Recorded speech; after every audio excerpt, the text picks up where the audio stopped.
Our last speaker for the session is Amanda Stamper. Please, Amanda.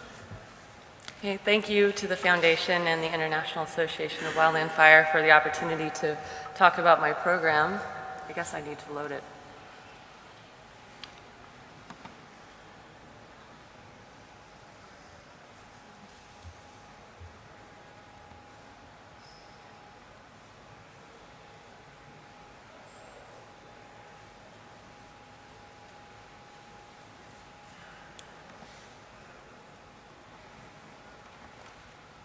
Does this come with a light?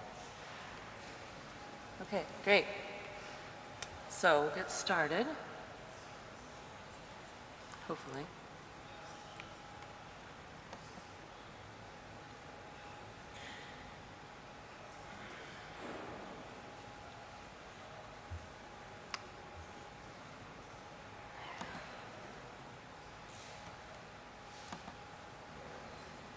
Okay.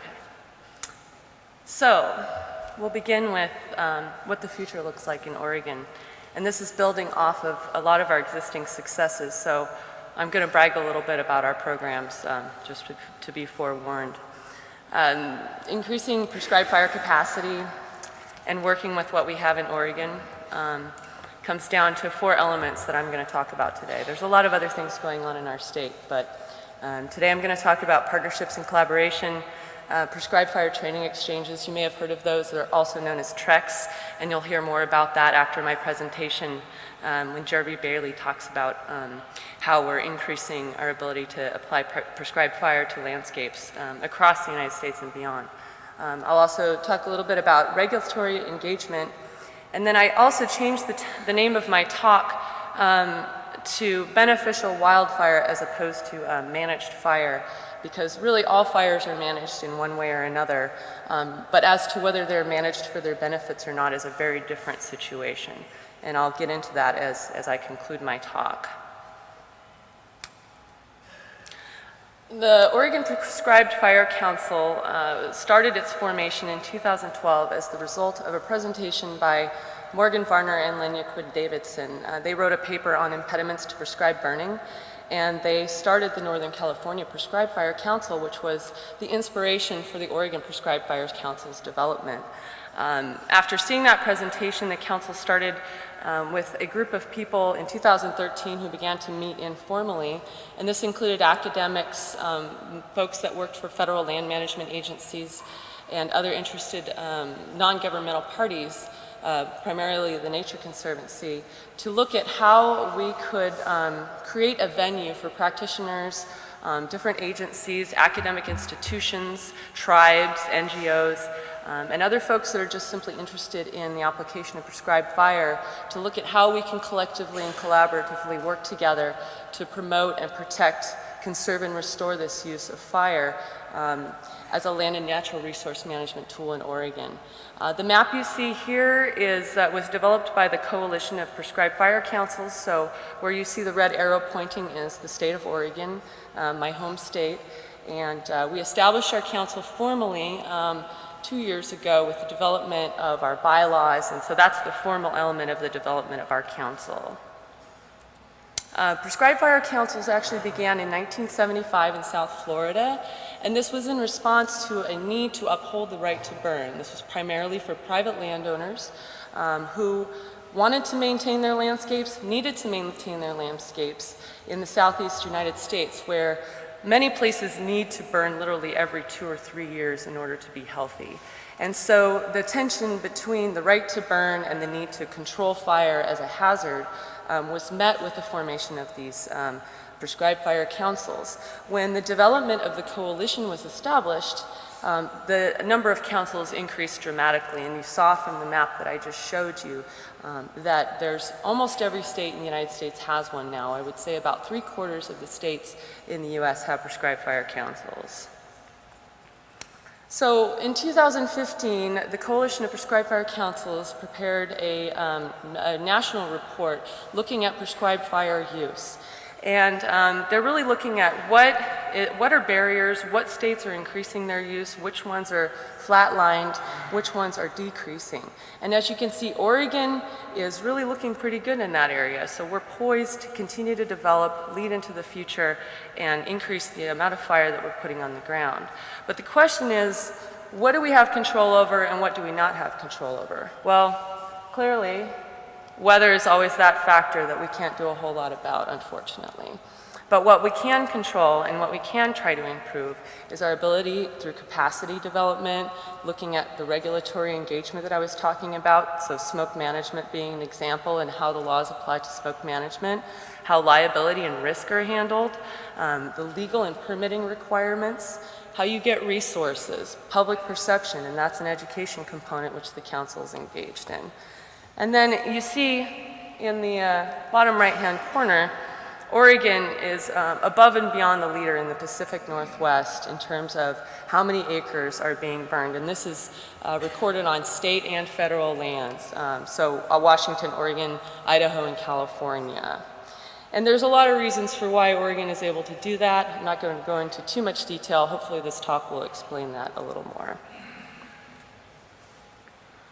So one of my colleagues challenged me with creating a visual for a conceptual model that I've been discussing, and it's the way in which one kind of partnership or collaborative lends to another or lends to another. The Oregon Prescribed Fire Council didn't create all these situations that I'm talking about. It's more of a representative or a venue for all of the things that are going on.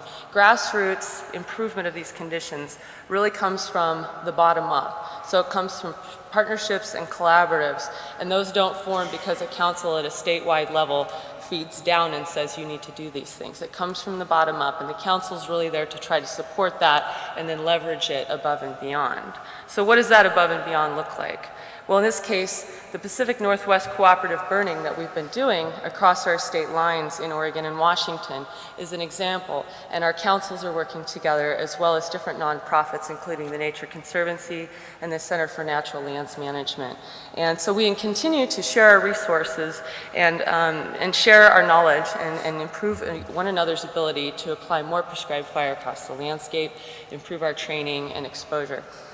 And then, being here is part of that national, international prescribed fire community. The Coalition of Prescribed Fire Councils is another part of that community, the TREXs as well. So I like to say integration spreads like fire. You start integrating, you start collaborating and partnering, you're an example to others, and it grows and it grows and it grows. So here we are. Looking at the state of Oregon, kind of taking it back down to that level, we have 5 primary partnerships and collaboratives in our state that are actually formalized in a manner that has been named. So the South Central Oregon Fire Management Partnership down in the bottom, and I'll get into more details about these. We have the Southern Oregon Forest Restoration Collaborative, and that's also part of the Ashland Forest Resiliency Project. So some of these are related partnerships and collaboratives that have different identities that work together. The Willamette Valley Prescribed Fire Partnership is being formalized right now in terms of being branded, if you will. It has been informally operating for a number of years based on other partnerships, and I'll talk a little more about that in a moment. The Central Oregon Fire Management Services is an interagency group or organization that includes multiple federal and state agencies who all work together in both wildfire and prescribed fire. And then the Eastside Restoration Strategy, which is part of the Blue Mountain Forest Partnership, and that's located in the northeast part of the state. So as you can see, most of Oregon is fairly well represented in terms of partnerships and collaboration. The Southern Oregon Forest Restoration Collaborative is a 10-year, 7,600 acre project. It's a stewardship project, which means that it is somewhat subsidized by federal government funding, if you will, but it is also funded through some other means. So it's a collaborative in the sense that money's coming in from different places, and much of the work is non-commercial surface fuel reduction, prescribed burning being our biggest challenge in that landscape. This is located outside of the city of Ashland, where the Oregon Shakespeare Festival is held. It's a fairly well-known area. Difficult landscape to burn in, requires all hands, all lands, and everyone really working together in order to get the work done in that area. The Willamette Valley Prescribed Fire Partnership, near and dear to my heart. I'm a fourth generation of this valley. My family settled there in the late 1800s. They probably encountered a landscape that was maintained by Native Americans, indigenous burners. Mostly anthropogenic fire, very little natural fire ignitions there. We have about 10,000 acres of conservation across the landscape and under conservation across the landscape. And these are the partners who work together to get the fire done there. Primarily, we're looking at endangered species conservation for our burning in that area and maintaining open prairies. Central Oregon Fire Management Services, an enormous area. Obviously, many partners working there, wildfire response and prescribed burning. Blue Mountain Forest Partners, this is in the northeast, as I said, and primarily they're working in mixed conifer stands, so they're doing forest restoration work. And then the South Central Oregon Fire Management Partnership, shrub, steppe, open desert country, rural, very remote areas, strong need for partnership. It's difficult to get resources into those areas. So there's two aspects to our partnerships, informal and formal. Informally, we train together, we do our refreshers together, we help each other out with mapping, technical reviews, modeling, and decision support. We satisfy one another's needs in terms of equipment and operational resources and logistical assistance, and I call that horse trading. I also call it making friends. So I make friends with all of the different partners that I can, develop relationships with them. When I need something, they come and help me out. When they need something, I go help them out. And that's really at the core of all of this, is people helping each other out for the greater good. Formally, we have memorandums of understandings, cooperative and cost share agreements, which allow for the provision of the exchange of funds, and then participating agreements with the Forest Service, U.S. Forest Service, which will allow us to show our match in order to participate in activities with them. This is a quick example of how acres have increased in the South Willamette Valley with the formation of the Rivers to Ridges Partnership, which developed into these greater partnerships, including the Willamette Valley Prescribed Fire Partnership, which I just discussed. Brief mention of TREX, you'll hear more about it, but this shows acres increasing in our state just because of TREX happening. And that includes participants from all over the United States, Spain, Mexico, and the UK, learning and burning together. Regulatory engagement for liability and burner certification in Oregon, regulatory engagement for smoke management plan revision, almost done. And then a quick mention of management of beneficial wildfire. This is an example of how we go through a risk assessment process to allow fires to burn using a variety of metrics, including burning index, energy release component, identification of infrastructure values that are moderate, critical, and high, and then deciding whether or not to allow fires to burn based on those values.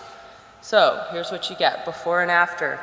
And that was an example of that process that I just showed that was used in order to get some fire back on the ground from a natural ignition. Sorry, I went over time. It's okay. Thank you very much.